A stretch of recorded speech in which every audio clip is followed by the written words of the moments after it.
Hello, my friends. This is Baal Kadmon, and I'd like to thank you for watching this podcast. Today's topic is about indoctrination and fear, and I'm going to get really personal here, more personal than I've gotten in any of my other podcasts. And I'm pretty sure some people won't like it, but I think most of you will appreciate it. As some of you may know, I'm come of a pretty mixed background. My father's side is Middle Eastern and mostly Jewish, and my mother's side is Irish Catholic. My mom converted to Judaism before I was born, mainly for the wedding, because my father's mother insisted upon it. So, in that way, I was exposed to many different, religious faiths and living in Manhattan, you see it everywhere. So we weren't religious in any way, but we did the Hanukkah thing, the Passover thing, the Christmas thing, the Easter thing. We did all that, and my birthday's right around the corner in December, so I was a spoiled kid. Christmas, Hanukkah, and my birthday, not necessarily in that order. So it was a pretty open family, but there was an underlying feel of Judaism there. Things started to change for me when I was sent off to Israel when I was 13 years old. I was not a good kid. I was a pretty rowdy kid, or rather disobedient, let's put it that way. And so they sent me off there to live for a little bit, try to get me back on track.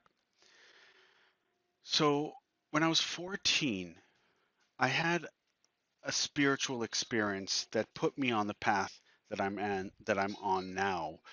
And that was a long time ago. I've been in the occult for 31 years, so you know how old I am now. But that's okay. I tell people if they ask.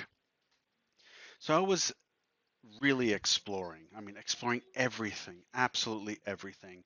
It was like a whole new world opened up for me. Fast forward 2 years, and I'm back again in the Middle East because after 14, I came back here and then went back for vacation. And I was about 3 weeks into the vacation, and this vacation was supposed to last the whole summer until something odd happened. I started to play an experiment with a system that I created that fused together Kabbalistic and ancient Egyptian symbols together. And it was very powerful. I mean, we're talking about, insanely powerful. And these entities that I worked with were always working for my betterment, but because I was young and sort of naive, I didn't see it like that. I actually got afraid of them. And this is when it really brought fear into me is when I started to have dreams. The first dream was of me, looking at my father, and someone in the dream is saying to me that he is going to die of a particular disease. When I wake up from that dream, I sort of brush it off a little bit. I mean, I've had nightmares before. But then the next night I had a second dream, and it was a dream within a dream. And this time it was my mom telling me, your father is dying from this disease, and he only has 2 years to live. So now I'm panicked. Now I'm like, oh my God, what is going on here? So I called my family here in New York and I said, look, I have to cut my stay short. I have to come back. I cannot stay in Israel right now. And like I said, I was only 3 weeks in to this vacation. My father relented, but he was pissed off because he was like, I paid for your entire summer and now you're coming here after 3 weeks because of a silly nightmare. And, the the summer passed, the whole summer, and there I was, pretty much at home, uh, studying the occult and eating McDonald's. I think I gained like 20 pounds that year, that summer. So then comes September of that year, and it's 10th grade orientation. So I go and I come back in the middle of the day, and all the lights in the apartment are on. Now, that doesn't sound too weird, but those who know my father knew that he was a little frugal, so he would never, ever leave the lights on. So my little spidey senses kicked in and I felt something was wrong. So I ran to my grandmother's house, her apartment, and I knocked on the door for like 5 minutes. She finally opened and we walked into the other room. And I sat down and I asked her, what's going on? Where's my father? And she said, you need to speak to your mom. And I was like, oh God, what the hell's going on here? So now I'm starting to panic. Something is clearly wrong. So I run to my mother's apartment. My parents have been long, long divorced. They weren't living together for a very long time. So I knock on her door again. Took like 5 minutes. She was in the other room. And she opens the door and she has like this sheepish smile on her face. And I'm thinking, okay, all right, she's smiling. At least this can't be that bad. My grandmother was a little bit uh, dramatic. So I thought, okay, this was just grandma being herself. So we walk into the other room. I sort of sit at the edge of the bed. And all of a sudden I get deja vu. I'm like, wait a minute. I've been in this position, this situation before. And all of a sudden, and hair stands up right now just thinking about it, the dream comes true. She says to me, do you remember those two dreams that you had? And I said, yes. And she says to me, well, today your father went to the doctor and he got his results. And as your dream said, he got this disease. And that disease was AIDS. And back then, it was a death sentence. And I didn't know what to think. I mean, that's what it said in the dream, but you know what?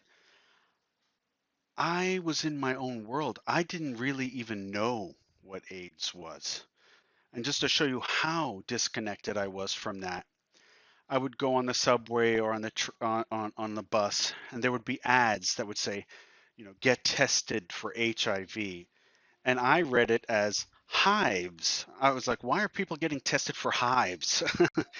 So that's how disconnected I was.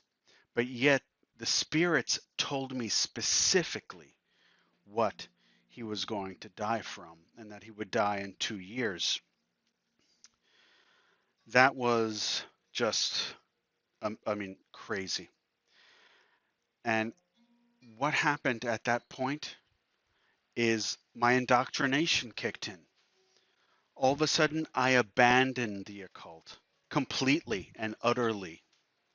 I burnt and got rid of first edition occult books. I can't believe it. I still kick myself in the head over that now because you can't find them anymore. And if you can, it's like the 15th edition. So that really, really sucked.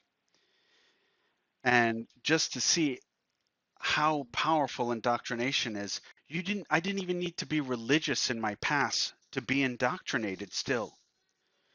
So I felt guilty and I jumped right into Judaism like really intensely because I felt that maybe my work in the occult caused this to my father. That's how I felt. So I felt guilty. And I thought naively that if suddenly I would change course, that somehow through repentance and through going deep into Judaism, that I could reverse the situation. I was completely naive, but really mostly in denial.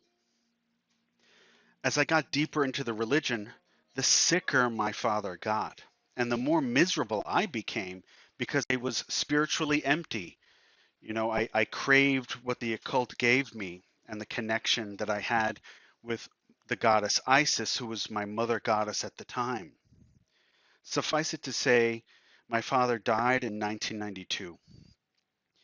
I was livid at God. I had so much anger that I tore and spit on holy books. I mean, I was bad. But one thing came really quickly as I went back into the occult and back to embracing the goddess. But I was still scared. I was still scared and guilty that maybe I brought that on to my father. And what's so interesting, and I know some of you still do this, is when you do a ritual, but then before you go to bed, you say a little prayer to God just in case for insurance. That's how it was back then for me. So it was just a really tough time because the indoctrination kept on telling me it's because of you. You brought this malevolence into the house. So a year or so later, I stumbled upon Hinduism and Buddhism. And that caused me an inward reflection that I didn't have before. I then realized it wasn't me that brought this upon my father. It was him. It was his own choices that did that. In fact, it is the height of ego to think that our occult practice, our spirituality, is at fault for these things. Instead of understanding that people have their own choices and need to live with those consequences, instead we make it about us. We're like, well, I brought it into the house. No, that was their choice. My father lived his life the way that he did, sometimes quite recklessly. He brought it on himself. Anything that bad that happened to him, he brought on himself. I had nothing to do with it. But it took a long time for me to come to grips with that. And when you really think about it, it was because of a big ego. Because, people think that egotism only runs one way, that it's always people who are sort of thumping on their chest, I'm the best, I'm everything. But it goes the other way too. The other way is taking on the blame for everything, saying, oh, it is my fault. I did this. That's egotism as well. Not many people think about that. But if you're making it about you, even if it has nothing really to do with you, that's an ego thing. So all this time I feared, and in the end, it was not me. I needed to allow my father to have the right to make his own bed, so to speak. So really the moral is, don't be afraid to practice your occult connection and your spirit workings. Keep doing it. People have their own lives. They had it before you were born, and they're going to have it after you're gone. That fear, even a slight bit of it, is indoctrination. And the only way to fight that is to realize it's your choice and you can. You can fight it. It's your path. Don't make it about someone else. You may or may not be lucky enough to practice occult openly. I know some of you cannot. I understand that. If you are in an environment that it's dangerous for you to do so, obviously don't be a martyr, because martyrs, there's no good from being a martyr because we need you alive. So that means you're going to have to practice in your heart. And that's okay. Because I know some of you do struggle with your interest in the occult and magic because a small part of you is afraid. And I know this because I get messages, and when I read them, I see my early self. It's understandable, and it will take a while to get rid of it. But keep at it and never forget You owe it to yourself and the world to follow your heart, to follow your spirit. Don't abandon what your soul calls you to do like I did when my father got sick. If anything, staying true can only help you get through it. So do you see how sinister indoctrination can be? I wasn't even religious, and yet I still felt I was doing something wrong. So what you have to do is work through that uncertainty and the fear and know that no matter what, if you are a Wiccan, Luciferian, Satanist, New Age witch, or what have you, stay true to yourself. And as a community, we need to be supportive of one another. Don't let our various factions become inquisitions. That defeats the whole point. Why run from an inquisition just to cause another one?